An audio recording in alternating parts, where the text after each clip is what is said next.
महाराज ये बताइए,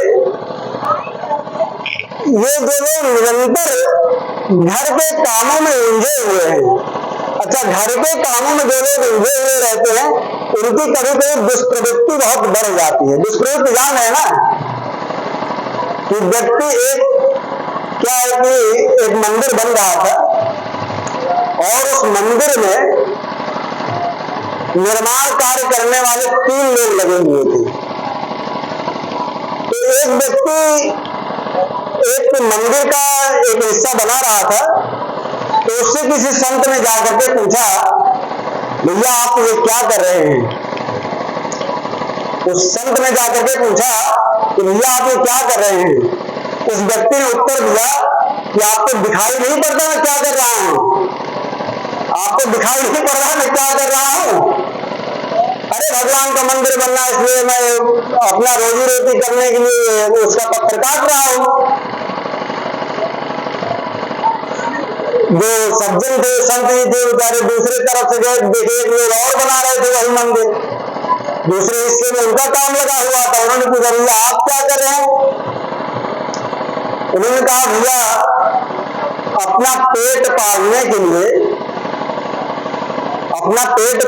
लिए ये मूर्ति का निर्माण कर रहा हूं, मंदिर का निर्माण कर रहा हूं। और जब संत और आगे बढ़े, जब तीसरे वाले दिन उसे कोने पर गए, तो वहां पर उन्होंने देखा कि एक व्यक्ति काम और चल रहा था। उन्होंने जाकर के उनसे पूछा, भैया आप क्या कर रहे हैं? तब देखिए तीसरा व्यक्ति उत्तर क्या देता है कि हे महात्मा जी,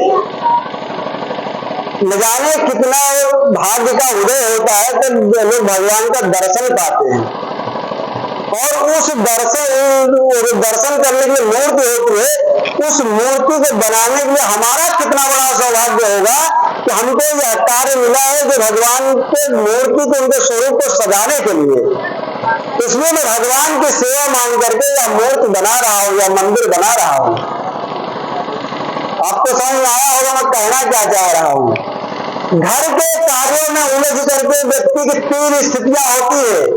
एक व्यक्ति क्या होता है कि जो अपने घर पे पालन तो करता है, कमाता तो है, लेकिन चोरी डकैती, माता पिता को मारना, समाज में द्रोह पैदा कर देना, समाज में उपद्रव पैदा कर देना, इस प्रकार का कर्म करके भी वह क्या करता है, जो धन संग्रह करता है उससे भी अपना घर ही चलाता है, उससे भी तो घर ही चलाने के लिए उद्योग करता है ना। तो जितना काम वो करता है, चोरी डकैती, जितना बड़े बड़े काम, आतंकवाद इत्यादि काम, तो किस लिए करता है? तो भैया मैं अपने घर का पेट पाल सकूं। और एक व्यक्ति होता है कि भैया जा करके अपना कहीं ड्यूटी पानी करता है, कहीं व्यापार करता है, इतना से पैसा कमाता है, उसके बाद अपने घर को जो है चलाता है।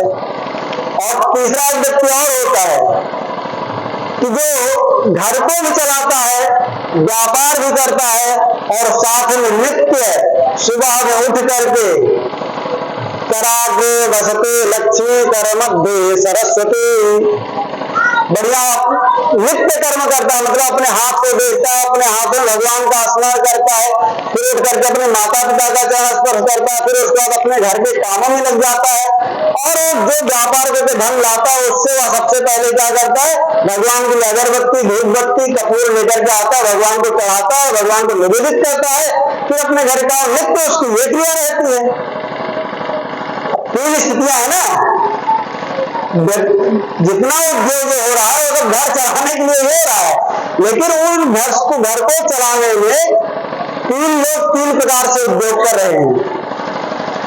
तो सौनक जी ने कहा जो तीसरे वाले हैं, मतलब जो सबसे पहले वाले मैंने बताया कि जो चोरी डकैती करने लग जाते हैं, जो मांस मदिरा खाने पीने लग जाते हैं, तमाम प्रकार से उटपटांग जो है दुर्व्यवहार करने लग जाते हैं, बड़े बड़े जो है दुष्कर्म करते हैं, ऐसे लोगों के लिए क्या यह भागवत शास्त्र उनको मुक्ति दे सकता है?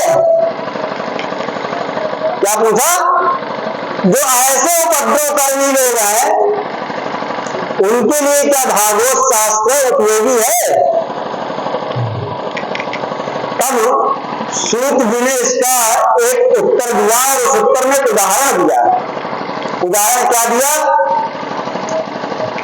क्रिया एक जो है आत्मदेव नाम के ब्राह्मण थे।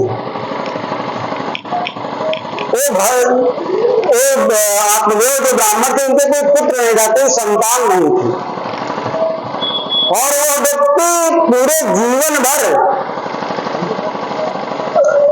अपना जो घर चलाने के लिए जो उद्योग करता था,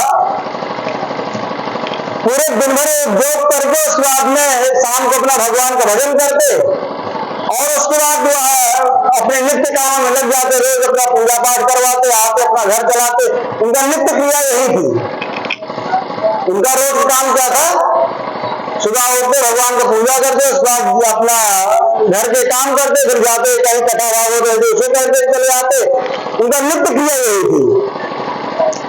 और जब बूढ़े हुए तब उनके संतान की प्राप्ति की इच्छा हुई। कब संतान प्राप्ति की इच्छा हुई?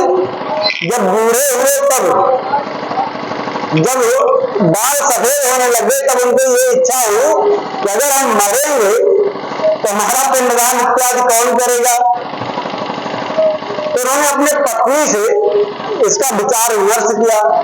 उनकी पत्नी का नाम था धुंधुली।